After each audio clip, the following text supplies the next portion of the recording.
देश भर में लोकसभा चुनाव हो रहे हैं, तमाम मुद्दे उठाए जा रहे हैं, तमाम मुद्दों पे चर्चाएं हो रही हैं और ये कहा जा रहा है कि ये सब बातें जनता के हित में तमाम राजनीतिक दल उठा रहे हैं। इस वक्त हम खड़े हैं झांसी के रानी लक्ष्मीबाई पार्क में और यहाँ पे तमाम लोग हैं जो खुद चाहते हैं उनके मन में क्या सवाल है और ये भी जनता से कुछ सवाल चाहते हैं और सरकारों से कुछ जवाब चाहते हैं। तो ये तमाम लोग हमारे साथ हैं। सबसे पहले इनसे बातचीत करेंगे और ये जानने की कोशिश करेंगे कि क्या जो राजनीतिक मुद्दा राजनीतिक दल उठा रहे हैं उनका सरोकार इनसे है या वो सिर्फ अपना उल्लू सीधा कर रहे हैं। यहाँ पे हर वर्ग के लोग हैं, महिलाएं हैं, बुजुर्ग हैं, युवा हैं और कह सकते हैं समाज का हर वक्त जो जिस तरह से प्रतिनिधित्व करता है वो यहाँ पूरे पार्क में है। और ये पार्क इसलिए भी बना जाता है कि पूरे शहर से अलग अगल बगल के लोग आते हैं। तो अगर पूरे शहर का मिजाज जानना हो तो कम से कम आप इस पार्क में आएंगे तो यहाँ के लोगों से बातचीत करके जान पाएंगे कि शहर में क्या चल रहा है और लोगों के मन में क्या है। सबसे पहले यहाँ पे जो महिलाएं आई हैं उनसे बात करते हैं। मैम, क्या नाम है आपका?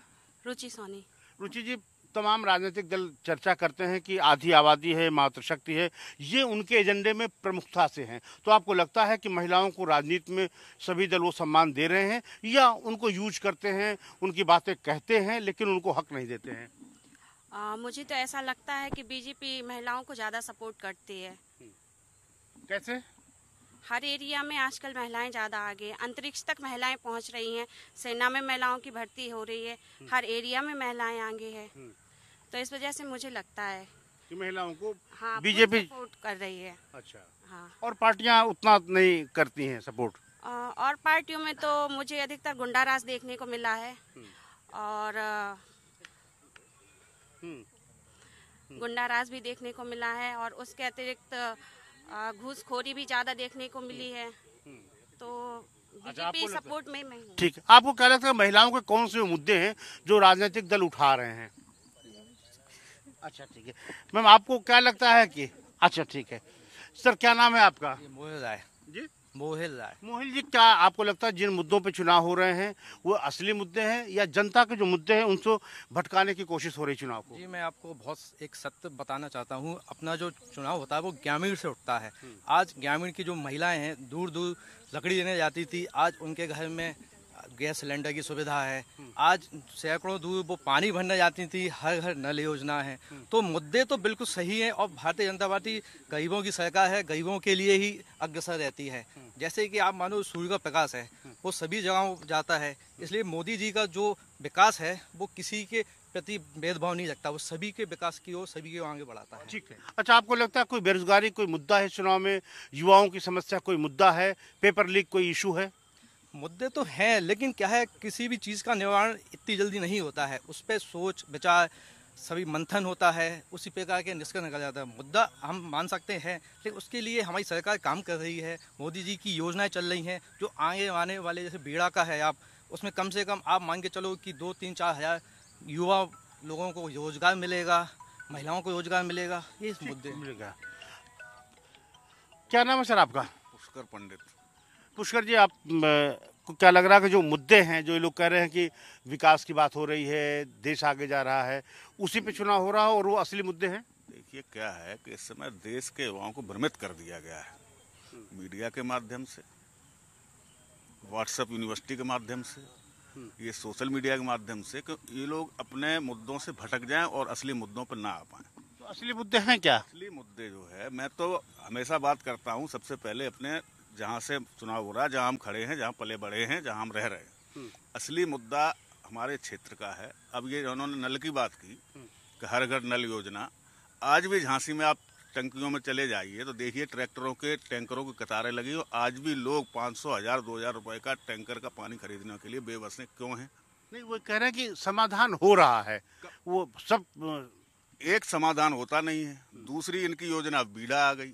अरे पहले आप एक योजना का समाधान तो करिए, तब आप दूसरी योजना लाइए। इसका समाधान तभी होगा जब हमारा बुंदेलखंड पृथक राज्य बनेगा और सारी पार्टियों को, जितनी भी पार्टियां हैं, उनको एक साथ खड़े होकर लड़ना पड़ेगा।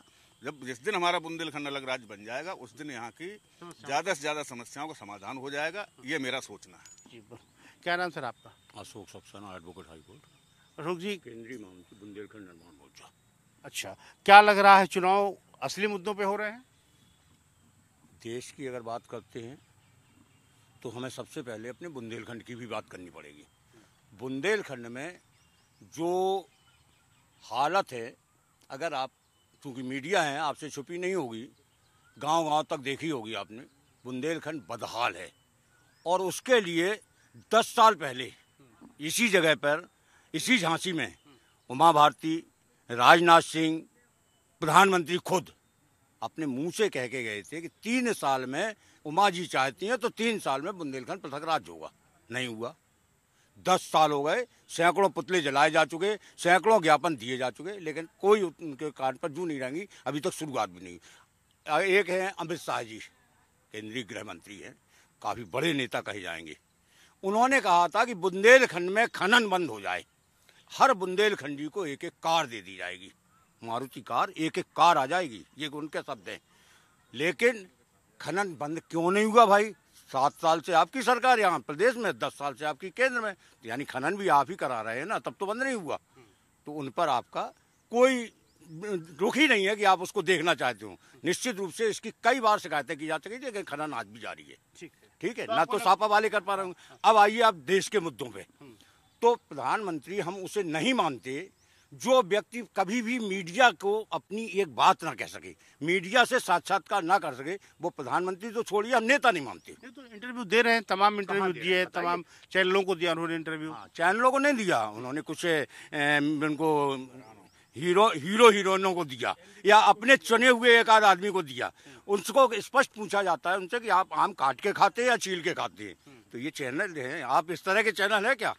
अगर गोदी मीडिया है तो निश्चित है कि आपको प्रश्न भी दिए जाएंगे और उत्तर भी आप ही से लिए जाएंगे। आपका कहना है कि जो जनता से जुड़े सरोकारों के सवाल है, उनसे मीडिया ने पूछा नहीं। मीडिया क्यों नहीं पूछ रही है? यही बताया ना, मीडिया ने कांग्रेस को नंगा कर डाला था 13 के चुनाव में।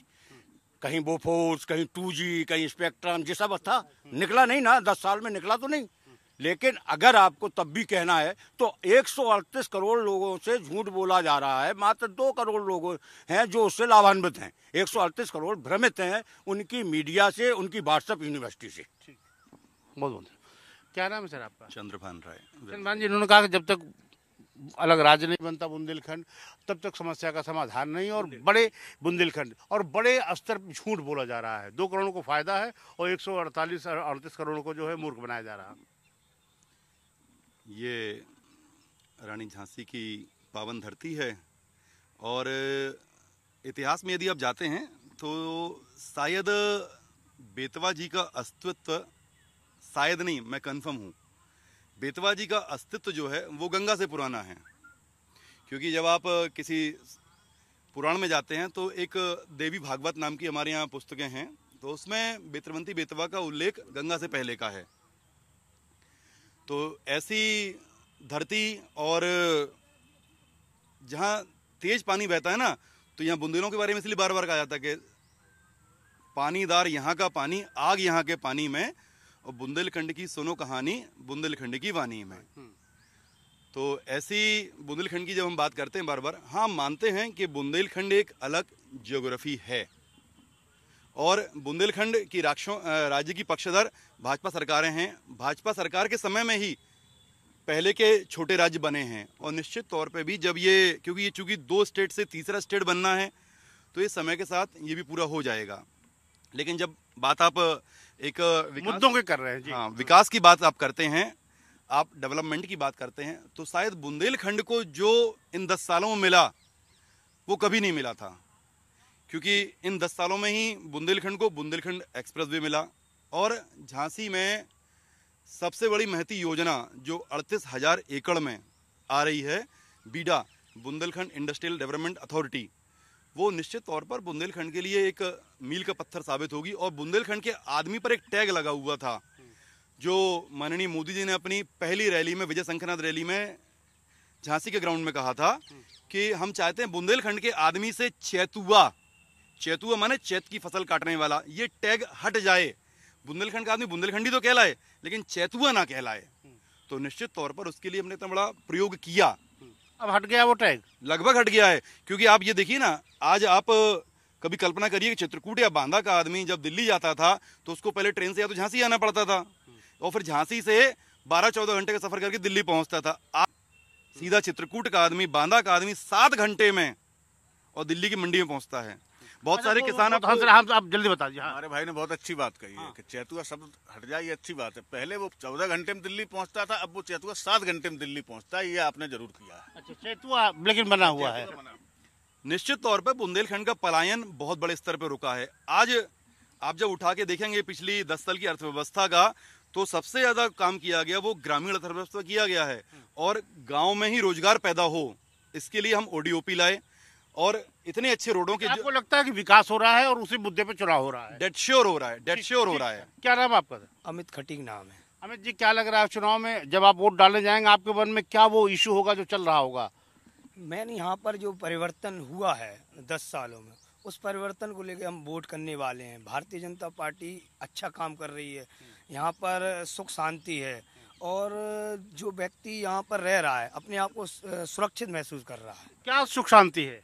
सुख शांति यही है कि रोड पे निकलता है, लूट फरोख्त बंद हो गई है। दिन दहाड़े आदमियों को लूटा जाता था, ये सुनने को बिल्कुल रह नहीं गई है। मकानों पे जो प्लॉट खाली है वो कब्जा इनका है। जिस गाड़ी में सपा का झंडा उसमें उतना बड़ा गुंडा, ये कहावतें होती थी। अब तो निकल गया ना, अब तो 10 साल केंद्र की ये तो अभी क्या आपको अब आपके मन में क्या है? अब तो ऐसा लग रहा है, आप ऐसा बता रहे जैसे रामराज जा चुका हो। अब आतंकवाद पे प्रहार है। जो आपकी लोकल समस्या नहीं, रोजगार, स्वास्थ्य, सड़क, इसकी कोई समस्या नहीं है? है ना, बुंदेलखंड में जिस प्रकार की बीड़ा भाई साहब ने बताया आया है, इसमें 33% आरक्षण यहाँ बुंदेलखंड वासियों के लिए आरक्षित है। 33% लोग यहाँ बुंदेलखंड के ही यहाँ पर जॉब करेंगे। ऐसा नहीं कि दिल्ली नोएडा की योजनाएं हैं, बड़ी योजनाएं, उस पर लोग, यहाँ के लोकल लोग लाभान्वित होंगे, प्रभावित होंगे। और भाई साहब की एक और बात करूं कि भाई साहब के जो राहुल गांधी जी हैं, ये सिर्फ गरीब के घर कुटिया पर रोटी खा सकते हैं, उसके बाद मुंह नहीं दिखा सकते। हमारे सांसद पुष्पेंद्र सिंह चंदेल, उन्होंने 7 बार संसद में आवाज उठाई है बुंदेलखंड राज्य की। इनके सांसदों ने कभी आवाज नहीं उठाई। ठीक। हाँ, क्या नाम सर आपका? मेरा नाम अतुल मिश्रा है। मैं ये कहना चाहता हूँ, जैसे भाई ने बताया कि अर्थव्यवस्था, जब हमारा देश आज़ाद हुआ तो हमारी देश की अर्थव्यवस्था 6वें नंबर पे थी और कांग्रेस ने अगर इतना काम किया था 11वें नंबर पे कैसे पहुंच गई? दूसरी बात, ये जितना भी बात हो रही है, कुछ लोग कह रहे हैं कि हिंदू मुस्लिम करती है भाजपा। भाजपा हिंदू मुस्लिम करती है, लेकिन पहले केवल मुस्लिम होता था, अब हिंदू मुस्लिम हो रहा। सबका साथ सबका विकास, ये नियम बना रखा है मोदी ने और अच्छा काम हो रहा है। मैं पूछता हूँ आपसे कि क्या आपको लगता है कि इस चुनाव में सड़क, स्वास्थ्य, रोजगार कोई इशू है, कोई मुद्दा है, या आपको लगता है ये आपके लिए कोई मुद्दा नहीं है? मुद्दे हैं, मुद्दों पे काम हो रहा है। देखिए अभी हमारे झांसी में ही देख लीजिए, वो एक पुल बना रहे थे सपा वाले, 9 साल में तैयार हुआ। हमारी अभी ग्वालियर रोड पर पुल बना, 1 साल में बना के तैयार कर दिया। अभी हसारी में बन रहा है, सब फटाफट काम हो रहा है। मतलब टाइम भी नहीं लग रहा है, काम भी हो रहा है। समस्या पानी की दूर हो रही, कोई चीज़ ऐसी नहीं जिसपे हम लोग को परेशान होना पड़े। महिलाएं सुरक्षित हैं, गुंडाई खत्म है, लोगों की जमीनों पे कब्जे नहीं हो रहे, और क्या चाहिए? अच्छा, ये कहा जाता है कि झांसी में जो कुछ होता है उससे पूरे बुंदेलखंड में असर पड़ता है, तो वो आपको लगता है कि ये पूरे बुंदेलखंड की बात आप कह रहे हैं? पूरे बुंदेलखंड की बात हो रही है। और बुंदेलखंड में आप देखिए जितनी सीटें हैं वो सब भाजपा जीत रही है, कहीं कोई टक्कर में नहीं है। हाँ, कमल शर्मा।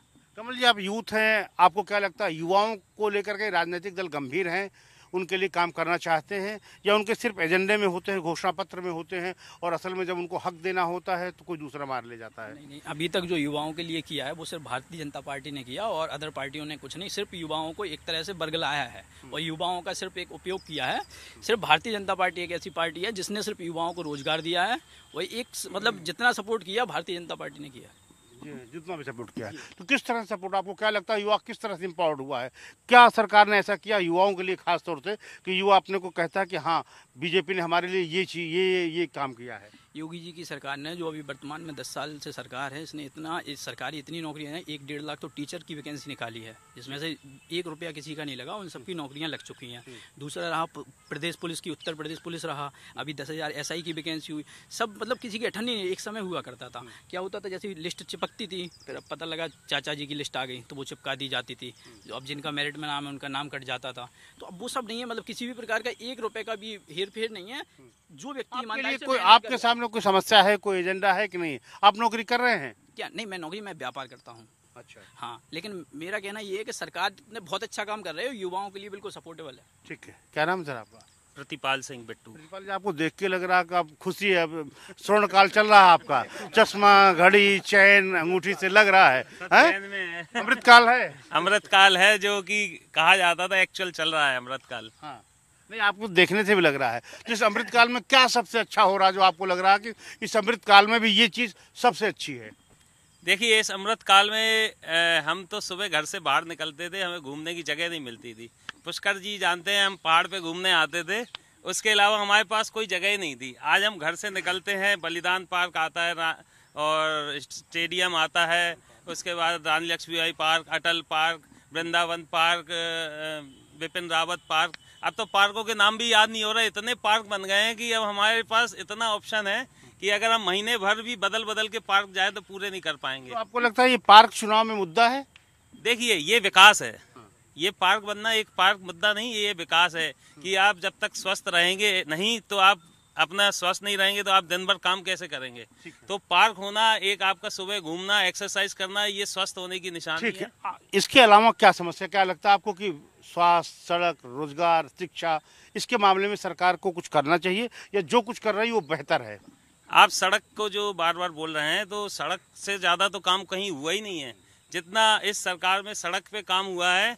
मतलब कौन सी गली कूचा है, शायद ही एक आध कोई रह जाता होगा, वो भी चल रहा है काम, कि जहाँ पर सड़क नहीं बनी है, गलियों में, गांव में, किसी भी जगह, सब जगह एकदम। और स्वास्थ्य भी, वो सड़क भी, और सॉरी वो आपने स्वास्थ्य संबंधी बोला, वो भी हॉस्पिटल्स वगैरह तैयार हो रहे हैं और सब काम बहुत अच्छा चल रहा है। ठीक है सर, एक चीज़ और बता दीजिए कि जो यहाँ पे जब लोकल चुनाव होता है तो प्रत्याशियों पे भी होता है। यहाँ पे जो बीजेपी के प्रत्याशी हैं, कांग्रेस गठबंधन के प्रत्याशी हैं, बीएसपी के प्रत्याशी हैं, आपको लगता है प्रत्याशियों के लेवल पे क्या आप मेरिट देखते हैं लोगों की? प्रत्याशियों के लेवल पे ये देखेंगे कि आप देखिए, जो इससे पहले 2 बार पहले जो चुनाव जीते थे, जो फर्श से अर्श पे कैसे पहुंच गए, जीतने के बाद उनके पास नाम नहीं ले रहे हैं आप, बड़ा संकेत से बोल रहे हैं। संकेत से ही बात करते हैं। जो एकदम से फर्श से लेके अर्श पे पहुंच गए हैं, कैसे इतना पैसा आ गया, क्यों, कैसे आ गया? जीतने के बाद आदमी देश के लिए काम करता है, अपने राष्ट्र के लिए काम करता है, उनने अपने लिए काम किया। और हमारे अनुराग शर्मा जी, चलो हम नाम ले लेते हैं, वो जो कि पहले से ही संपन्न हैं, वो अपना पैसा खर्च कर रहे हैं, ना कि वो देश को लूट रहे हैं, बल्कि उनकी संपत्ति जितनी थी उतनी की उतनी है। क्यों? क्योंकि उन्होंने किसी भी प्रकार का सरकारी धन का इस्तेमाल नहीं किया, उनके पास खुद ही पहले से पेट भरा हुआ है उनका। क्या लग रहा है सर, यहाँ पे जो चुनाव हो रहा है वो मुद्दों पे हो रहा है, कैंडिडेट पे हो रहा है, या पार्टियों के घोषणा पत्र पे हो रहा है? जो ये चुनाव हो रहा है, सच्चाई ये है कि मोदी पे हो रहा है। ना समाजवादी पार्टी, ना कांग्रेस है, ना आम आदमी पार्टी है। इस देश में अब 2 ही दल है, एक मोदी जिताओ, एक मोदी हराओ। एक कह रहा है मोदी आएंगे और एक कह रहे मोदी नहीं आएंगे। लेकिन जो अभी प्रत्याशी की बात करी, तो हमारे भाई साहब ने भी बुंदेलखंड की बात करी, तो हमारे जो सांसद अनुराग शर्मा जी, उनके पिताजी बहुत पहले बुंदेलखंड एकीकरण समिति चलाते हो, बुंदेलखंड की उन्होंने बात करी। और भाई साहब अभी बुंदेलखंड की बात कर रहे हैं। मुझे मोदी जी पे विश्वास है, अपने नेता पे विश्वास है कि मोदी है तो मुमकिन है, और बुंदेलखंड राज मोदी जी ही बनाएंगे और झांसी उसकी राजधानी होगा। क्योंकि हमारा जो संगठन का ढांचा है, अभी कानपुर बुंदेलखंड क्षेत्र एक बना है, भाई साहब उसके क्षेत्र के महामंत्री रहे। बुंदेलखंड राज हम लोग ने, हमारी सरकार ने बुंदेलखंड में बुंदेलखंड डिफेंस कॉरिडोर बनाया, अभी बीडा बनाया। बुंदेलखंड जो पहले हमारे मनमोहन सिंह जी ने एक बार चित्रकूट बांदा में रैली करी थी, उसमें कहा था बदहाल बुंदेलखंड, लेकिन हम लोग कहते हैं बदहाल बुंदेलखंड नहीं है, ये खुशहाल बुंदेलखंड है। और हमारे लोकप्रिय सांसद अनुराग शर्मा जी सड़क से लेकर संसद तक आम जनता की बात उठाते हैं। दीदी उमा भारती जी डिफेंस कॉरिडोर लाई, सांसद जी ने अभी रोडों का जाल बिछाया है, और सांसद जी बड़े सहज और सरल है। माने इतना सांसद जी से आप आराम से मिल सकते हैं, और ऐसे सांसद हम लोग सौभाग्यशाली है कि हमारे पास अनुराग शर्मा जी जैसा सांसद है। क्या नाम है आपका? वेद श्रीवास्तव नाम है। जी, क्या लग रहा है चुनाव में क्या मुद्दा है? शिक्षा, स्वास्थ्य, रोजगार, ये कोई मुद्दा है, या आपको लगता है कि इससे बड़ा भी कोई इशू है? इससे बड़ा इशू ये है कि हम जिस क्षेत्र से आते, टहरौली के पास एक गांव है भड़ोकर, हम उस भड़ोकर गांव से आते हैं। वहाँ झांसी के सांसद, लोकप्रिय जो सांसद हैं, उन्होंने एक एंटी स्क्रेन कंपनी, जो जर्मनी की कंपनी है, जो बांध बनाती है, डैम बनाती है। पहले होता क्या था कि बारिश का मौसम जैसे ही आता था तो गांव में तालाब भरता था, तो पूरे आधे गांव के घर बह जाते थे। जो गरीब घराने के लोग थे, उनके घर डूब जाते थे। अब क्या है कि उन्होंने, जब वो जर्मनी की कंपनी ने बांध बना दिया, तो वो अपने कछुआ लगाते हैं, वहाँ अपने पेड़ पौधे लगा रहे। वहाँ उन्होंने गौ से वो गौशाला बना दी, तो अपने ढोर बछुओं को बांध रहे। और कई काम, पहले क्या होता था कि किसान जब फसल बेचने जाता था तो 4 बजे बता देते थे कि 4 बजे घर पहुंच जाओ, उसके बाद नहीं तो वहीं रुक जाना। कम से कम किसान को घर तो पहुंच पा रहा। पहले तो सबसे ज़्यादा किसान अपनी फसल बेचने के बाद घर ही नहीं पहुंच पाता था। इसलिए नहीं पहुंच पाता था क्योंकि उनके दाऊ, उनके भैया, चाचा राइफल लेके। अभी जो वहाँ के जो खनन व्यापारी थे, माफिया लोग, उनका इतना एक तरफा बोलबाला था कि उनके नाम से ही ट्रैक्टर रुकाने पड़ते थे। तो इस सरकार में किसी पे ना तो कोई दबाव चल रहा है, ना किसी पे जोर जबरदस्ती चल रही है। किसान सुखी है, आदमी आराम से अपना खेत पे जा रहा है, आराम से सो रहा है अपना। ये मुद्दा है कि कैंडिडेट भी कोई मैटर करता है? कैंडिडेट भी मुद्दा करता है, लेकिन जब झांसी के जो सांसद हैं उन्होंने हर घर नल योजना, जो शासन की जो योजना थी उन तक पहुंचाने के लिए उन्होंने एक मॉनिटरिंग करी। किस गांव में नल नहीं लगा? सरकार तो योजना ऊपर से भेजती है, लेकिन सांसद वहां के लोकल के जनप्रतिनिधि का काम होता है कि हर गांव गली मोहल्ले तक उस योजना को पहुंचाने का काम होना चाहिए। तो उनकी जो टीम थी, उनके लोग थे, गांव गरीब मोहल्ले तक हर घर नल पहुंचा है। आप किसी भी गांव को उठा के देख लें झांसी लोकसभा क्षेत्र में। ठीक है, क्या नाम सर आपका? मेरा नाम हेमंत कुशवाहा, मैं झांसी लोकल से हूँ। ये कह रहे हैं कि झांसी में बड़ा काम हुआ है, कैंडिडेट मैटर करता है और वो अपने स्तर पे कंसर्न होकर के जो सरकार की योजना है उसको इम्प्लीमेंट करवा रहे हैं। जी बिल्कुल, जैसा कि आप देख रहे हैं घर घर नल योजना चल रही है, जगह नल योजना पहुंचाया गया है और जो आगे विकास होना है वो हो रहे हैं और जो विकास अभी किए हैं वो पूरे वादे जो पहले किए थे वो अभी वादे कर रहे हैं और जो वादे कर रहे हैं वो आगे हम लोग आगे करेंगे। और माननीय सांसद जी हम लोगों के साथ हैं और पूरे मोदी जी के नेतृत्व में जो योजना नीचे स्तर पे आ रही हैं वो नीचे स्तर से हम लोग जनता तक, आम जनमानस तक पहुंचा रहे हैं। ठीक है, क्या नाम सर आपका? अजय कुमार प्रजापति, मैं झांसी लोकल से हूँ। अजय जी, क्या लग रहा है चुनाव में इस मुद्दा क्या है, असली मुद्दा क्या है? हाँ, देखिए, पहली बात तो जो अपने बुंदेलखंड में चुनाव हो रहा है ये मुद्दे से हटके हो रहा है। विकास होना और विकास पर वोट पाना एक अलग बात है। विकास पर वोट किसी को मिला नहीं है कभी। तो वोट पाने की राजनीति है वो अलग है। वोट पाने की राजनीति जातिगत राजनीति है। छोटे का, बड़े का, मझोले का, सबसे मिला जुलाकर उथल पुथल करके वोट लेना है। ठीक है। जो विकास की बात हुई है और बेरोजगारी की बात हुई है, देश में समस्याएं बहुत सारी थीं, कुछ दूर हुई हैं, लेकिन बेरोजगारी बुंदेलखंड से दूर नहीं हुई है। आप यदि किसी बुंदेलखंड के सदूर गांव में जाएं, यदि 200 घर हैं वहां पर, तो 100 घर में अभी भी ताले लगे हुए हैं और वहां का आदमी दिल्ली, गुजरात, बम्बई, अन्य शहरों में गया हुआ है। ऐसा नहीं है कि यहाँ पर बेदम रोजगार आ गया है। यहाँ का आदमी लेबर सप्लायर के लिए यूज होता है। यहाँ के आदमी की जो स्थिति दिल्ली में, गुजरात में, बम्बई में है, इतनी दयनीय है कि पूरा परिवार समेत जाता है आदमी बेरोजगारी के लिए। ट्रेनों में ठूस ठूस कर, गठरी टकरी बांध कर ऐसे जाते हैं लोग बाग, जैसे आज से 100 साल पहले अन्य शहरों में, अन्य देशों के लोग हुआ करते थे। तो जो बुंदेलखंड का जो ग्रामीण बेस है, जो कहा जाता है, जो विकास का बेस है, जो गाँव है, वो गाँव में अभी भी एक हैंडपंप है और उस पर कम से कम 100 लोग, 50 लोग सुबह 4 बजे से डिब्बे लेकर पानी के लिए तरस रहे हैं। आदमियों के घर नल लग गया है बुंदेलखंड के। ये आज की दसा है। आज की दशा है। सर, ये आप कह रहे थे कि जो बहुत अच्छा है। हाँ, नहीं, इसलिए नहीं भाई साहब, जैसे बताना चाह रहे भाई साहब जैसा बताना चाह रहे हैं कि रोजगार का है। भाई साहब को एक चीज से अवगत करा, पानी नल के लिए लाइन लग रही है। नहीं भाई साहब, आप गलत हैं। जो अमृत पेयजल योजना आई है, जो 8,850 करोड़ की है, अपन तो शहरी हैं, तो यहाँ तो चलिए टैंकर किसी न किसी रूप में उपलब्ध हो जाते हैं। ग्रामीण में आप जाके देखिए, हर घर में नल पहुंच चुका है। कई घरों में तो पानी आ चुका है। हाँ, आप बताइए। ये जो हर घर में नल पहुंच चुका है, मैं झांसी प्योर शहर का हूँ, सीपरी बाजार में मेरा घर है।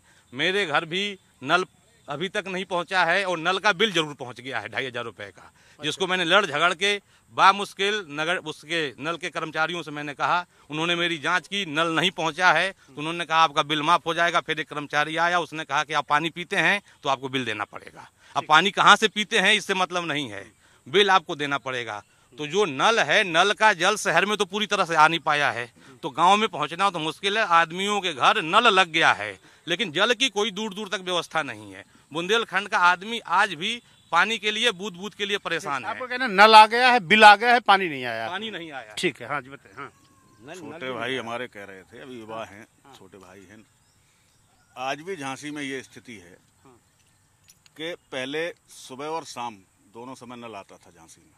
झांसी प्रॉपर की बात कर रहा हूँ मैं, गांव की स्थिति आप छोड़ दीजिए। आज केवल 45 मिनट सुबह नल आता है। सीपरी बाजार आप चले जाइए, मेरे घर में खुद कनेक्शन लगा हुआ है, केवल 45 मिनट, उसमें भी आप चूक गए, सोने में उठ गए तो आप पानी नहीं भर पाएंगे पीने का।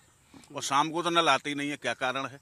जबकि बेतवा से वहाँ से पानी चलता है, अमृत योजना आ गई तमाम, तो ये दिनों दिन कम होता जा रहा है कि बढ़ता जा रहा है? दूसरा, जहाँ तक सांसद जी के बारे में है, माननीय सांसद जी झांसी में कोई अपना ऐसा एक मील का पत्थर दिखा दे जो उन्होंने एक विशेष कार्य किया हो, चाहे वो अभी तक बस स्टैंड हो, उसका अभी तक फाइनल नहीं हुआ कि फाइनली होकर बन गया हो। एयरपोर्ट आज तक क्यों नहीं आया? इंडस्ट्री बीडा आ गया, ये आ गया, वो आ गया, आज तक एयरपोर्ट की जमीन भी फाइनल नहीं हो पाई है। क्या कारण है जिस पर ये कह रहे हैं? तो हम आगे बढ़ रहे हैं कि पूछ लेते हैं सर, इन्होंने तमाम सवाल उठाए। पिछले 5 वर्ष में अनुराग शर्मा जी ने झांसी का प्रतिनिधित्व किया, जिसमें 2 वर्ष तो एक मानवीय विपदा पैंडेमिक के रूप में कोरोना को चले गए, लेकिन इन 3 वर्षों में झांसी के या इस बुंदेलखंड के हिस्से के लिए विशेष रूप से जो अनुराग शर्मा जी ने काम किया, उसमें सबसे बड़ा पार्क उनका ड्रग पार्क, जिसपे निश्चित तौर पर पूरे देश से कई सारे MOU साइन हुए हैं, जिनमें बाहर के मल्टीनेशनल्स के भी लोग हैं जो यहाँ के अपनी मेडिकल या फार्मा की कंपनियां लगा रहे हैं। एक दूसरा, चूंकि अनुराग शर्मा जी इंडस्ट्रियलिस्ट हैं, तो उनकी उसी इंडस्ट्रियल सोच के कारण और उनकी उसी उदार क्षमता के कारण वो झांसी में बीडा जैसा महती योजना लाए हैं, जो 38,000 एकड़ में बनने जा रही है, जिसमें उन्होंने कहा कि उनका कोई अभी तक पत्थर नहीं लगा है, और एयरपोर्ट जो एक बड़ी बुनियादी चीज़ है, बीड़ा के पहले लोगों के लिए कनेक्टिविटी से जुड़ने की बात आप कह रहे थे, तो एक बहुत माइलस्टोन है, और तमाम एयरपोर्ट बने हैं पूरे प्रदेश में, खूब बने हैं। जब एयरपोर्ट की बात आती है तो झांसी की जो भौगोलिक स्थिति है, इसमें कई जगह उतार चढ़ाव यानी पठारी एरिया पड़ता है, तो प्लिंथ जब लैंड के लिए हम प्रयास करते हैं, तो जैसे वर्तमान एयरपोर्ट को एक्सटेंशन की बात हुई, तो उससे लगे हुए जो नगरीय क्षेत्र विकास हो गए हैं, उसकी वजह से वो नहीं हो पा रहा। जो क्षेत्र 300 करोड़ रुपए में मिलना चाहिए था, वो 3,000 करोड़ का हो गया। तो इतना बड़ा योजना आप जब एकदम से 10 गुना या 20 गुना पे जाएंगे तो चेंज करना पड़ेगा, तो इसलिए उसी को लेकर उनके बार बार स्थान चेंज करने पड़ रहे हैं। ठीक है सर। हाँ, लग रहा कि जो कह रहे हैं कि विकास हो रहा है, इनको विकास दिखाई नहीं दे रहा, कह रहे हैं कि उतना काम हो ही नहीं रहा है, केवल कह रहे हैं कि बिल आ जा रहा है, नल आ जा रहा है, पानी नहीं आ रहा। देखिए, एक आध समस्या हो सकती है, कभी कई लोगों का बिल बिजली का भी ज़्यादा आ जाता है, संशोधन हो जाता है, लेकिन ऐसा है कि नल नहीं, नल की समस्या पहले जितनी थी, पानी की समस्या थी, अगर 100% थी तो आज वो 40% रह गई है। पूरा सब बढ़िया चल रहा है, कोई दिक्कत नहीं है। नल कोई इशारा कर रहे हैं कि आप वो टंकी दिखा दीजिए। नहीं, टंकी तो बनने, उसके अलावा ही बता, नल घर थी टंकी, ये अभी बनी, ज़्यादा दिन नहीं हुए, 10 साल पहले। हाँ, 10 साल के अंदर ही बनी है, मतलब जब इस सरकार 10 साल से पहले से ही बनी है। हाँ बताइए। हाँ भाई साहब ने ऐसे कहा विकास नहीं हुआ। इससे भाई साहब से पूछा जाए कि आप इससे पहले दतिया जाते थे तो आपको कितना समय लगता था? इससे पहले आप मऊरानीपुर जाते थे तब कितना समय लगता था? ललितपुर जाते थे तब कितना समय लगता था? तो अब इन सब चीज़ों के बाद भी अगर आपको विकास नहीं दिख रहा तो फिर कैसे होगा? इनके कह रहे कि आप जल्दी पहुंच जा रहे हैं, वही तो विकास है। देखिए, जल्दी पहुंच जाना व्यक्ति का विकास नहीं है। व्यक्ति के विकास में रोटी कपड़ा मकान सम्मिलित है, और झांसी में जो रोटी कपड़े की व्यवस्था है बुनियादी तौर पे नहीं हो पाई है। रोजगार यहाँ है ही नहीं है। 200 यदि 200 घर का परिवार है तो 100 घर बम्बई दिल्ली कलकत्ता में इधर उधर ठोकरे खा रहा है। पलायन एक बड़ी समस्या है सर, ये तो सही बात कह रहे हैं कि पलायन बड़ी समस्या है। दूसरी बात आपने कहा कि बहुत जल्दी पहुंच जाते, तो इन्होंने एक सवाल उठाया, टोल कितना है यहाँ पे? देखिए, यहाँ से अगर अपन मऊरानीपुर जाएंगे तो 114 रुपए के समथिंग एक टोल लगता है, वो भी मऊरानीपुर के पहले नहीं, वो बात जब आप 60 नहीं पहले बंगरा पे है यार, बंगरा पे है, देखो ना 100 कहाँ पे लग रहा है? बंगरा पे है, बंगरा पे, बंगरा के वानी लोहारी के पहले है, तो हाँ 114 दतिया के पहले है, 114 रुपए लगता है। तो वो सुविधाएं भी तो हमें उपलब्ध हो रही है। 80% लोग घट गए, क्योंकि टोल 125 रुपए का टोल एक तरफ से, बात समझिए ना, पीताम्बरा जाना छोड़ दिया कारों से अपनी। पूछ लेते हैं। हाँ बताइए। शांति व्यवस्था देखिए आप, कितना मतलब शांति है। टोल इतना हाई कर दिया, कोई जा नहीं तो सड़क पे शांति है। नहीं देखिए भाई साहब, क्या है, आप 4 व्हीलर से जा रहे हैं तो आपको टोल देना पड़ता है। अब जरूरी थोड़ी है कि आप हर चीज में टोल लगता है। बस एक सेकंड। हाँ सर, आपको लग रहा है, इन्होंने कहा कि समस्याएं हैं, विकास हो रहा है, ये कह रहे पानी लग गया, टंकी दिखा रहे थे, आपको लग रहा है कि असली मुद्दों पे चुनाव हो रहा है? कैंडिडेट का कैंडिडेचर मैटर करता है, और कैंडिडेट के पास कोई विजन होता है पूरे क्षेत्र के लिए। लोकसभा का काम तो बहुत बड़ा होता है, कानून बनाना, बड़े प्रोजेक्ट लाना होता है। देखिए, विपक्ष का काम है चिल्लाना, विकास तो वास्तव में हो रहा है। ये लोग कह रहे हैं 60 साल इन लोगों ने क्या किया। हमने 7 साल 10 साल में पाइपलाइनें बिछाई हैं, पानी की तैयारी हो रही, जो 60 साल की गंदगी है वो 1 मिनट में ख़त्म नहीं होती है, उसको समय लगता है, धीरे धीरे ख़त्म हो रही है। और जो बेरोजगारी की बात कर रहे हैं, हमारे सांसद माननीय अनुराग शर्मा जी का विजन इतना अच्छा है, जो योजना वो ला रहे हैं वो पूरी ज़मीन तक आ रही हैं। और देखिए नोएडा स्तर पे झांसी बनने जा रहा है, बीडा आ रहा है, बेरोजगार आदमी कैसे रहेगा? गंदगी धीरे धीरे साफ हो रही है और हमारा भाजपा पूरी उसमें लगी हुई है। मैं मोदी जी का बहुत शुक्रगुजार हूँ जो वो आम जनता के लिए काम कर रहे हैं। हम चूंकि बुंदेलखंड अलग राज्य के लिए लड़ते हैं, तो इसलिए हम बुंदेलखंड के एक एक गांव की स्थिति है, जो अभी भाई ने कहा है कि वहाँ पलायन 50% है और आज भी है। हमारे मोदी जी ने ही पलायन शुरू किया, हमारे यहाँ से आउटसोर्सिंग पर लेबर भेजी विदेश। मोदी खुद लेबर सप्लायर हो गए हैं विश्व में, ये नाम है उनका। ये कह रहे सर पलायन ना पहले और केवल झूठ बोलो, व्हाट्सएप यूनिवर्सिटी पढ़ो और झूठ बोलो, केवल ये एक मुद्दा है, जबकि कुछ नहीं हुआ। जितना नुकसान इस देश को 10 साल में हुआ, उतना जो 60 साल गिनाते हैं ना, जब अंग्रेज गए थे तो शायद एक बड़ा सा खजाना दे के गए थे, बड़ी बड़ी सड़कें बना के गए थे, हवाई जहाज और रेलें चालू करके गए थे, तो वो सब कांग्रेस ने बेच दिया। इसलिए व्हाट्सएप यूनिवर्सिटी निकाल के पहले विकास देखो कि 0 से ऊपर तक कैसे आ जाता, ऊपर के बाद फिर संभाला कैसे जाता है। ठीक नहीं सर, ये आपको लगता है कि विकास को संभाल नहीं पा रहे हैं जो कांग्रेस ने 60 साल में दिया? कांग्रेस ने 60 साल में इतने घोटाले दिए जो वास्तव में संभाले नहीं जा रहे, ये तो आपको पता है ना। और मोदी सरकार में बिल्कुल साफ छवि, स्वास्थ्य के लिए इतने हॉस्पिटल बने। भाई साहब मैं बताना चाहता हूं कि 14 एम्स दिए हैं इतने दिनों में। इनने 60 साल में क्या दिया? पहले तो इसका विकास, इनने क्या विकास किया? घोटालों का विकास किया कि अपना विकास किया? किस चीज़ का विकास किया, पहले तो ये बता दें। आप देख रहे हैं जैसे अभी भाई ने कहा था कि 140 करोड़ में 2 करोड़ लोगों को लाभान्वित है। भाजपा को वोट कितना मिल रहा? जिस पार्टी को 20 करोड़ वोट मिल रहा हो, कैसे नहीं 20 करोड़ 34 करोड़ मिल रहा हो, 2 करोड़ कैसे लाभ? ये सब ठीक। सर आप कहते हैं कि लोकल समस्या आप डिस्कस करना चाह रहे, बताइए। देखिए सर, यहाँ पर ये समस्या है, जैसे अभी बेरोजगारी की बात हो रही है, झांसी में ITI और पॉलिटेक्निक दोनों है। तो एक समय हुआ करता था कि लोगों की इतनी जॉबें लगती थी ITI पॉलिटेक्निक से कि ITI पॉलिटेक्निक में प्रवेश लेने के लिए झांसी में आसपास के 25-30 जिलों के लड़के पढ़ने आया करते थे। आज ITI पॉलिटेक्निक में टीचर सुरक्षित हैं, अच्छे टीचर हैं, कोई पढ़ने वाला बच्चा इसलिए नहीं है कि उसको ITI करने के बाद जॉब ही नहीं लगेगी तो पढ़ के करेंगे क्या, पॉलिटेक्निक करने के बाद जॉब ही नहीं लगेगी तो पढ़ के करेंगे क्या। तो इतना यहाँ पर इंजीनियरिंग की जो व्यवस्थाएं रद्द हो गई हैं, इंजीनियरिंग करके आदमी बेरोजगार हो गया है, तो ITI पॉलिटेक्निक डंप हो गया है। उसमें बच्चों को ढूंढ कर घर से ला लाकर वहाँ की टीचर जबरदस्ती पढ़ा रहे हैं कि पढ़ लो बेटा, पढ़ लो बेटा। इतनी सर इन्होंने देखिए समस्या तो उठाई इन्होंने। ये जो इनने कहा है ना, मैं इनको बताना चाहता हूँ, इनने 60 साल में जो गंदगी फैलाई थी, उस गंदगी को साफ करने के लिए नोएडा स्तर पे बीडा बन रहा है, बड़ी बड़ी कंपनियां आ रही हैं, वही ITI में बच्चे पढ़ रहे हैं और ये कह रहे हैं नहीं पढ़ रहा है। मुझे बता दे कौन नहीं पढ़ रहा, आंकड़ा ये मुझे दिखा दे ना। और वो सब रोजगार किसको मिलेगा? 33% बुंदेलखंड के लोगों को मिलेगा, ये उनके लिए कर दिया गया है।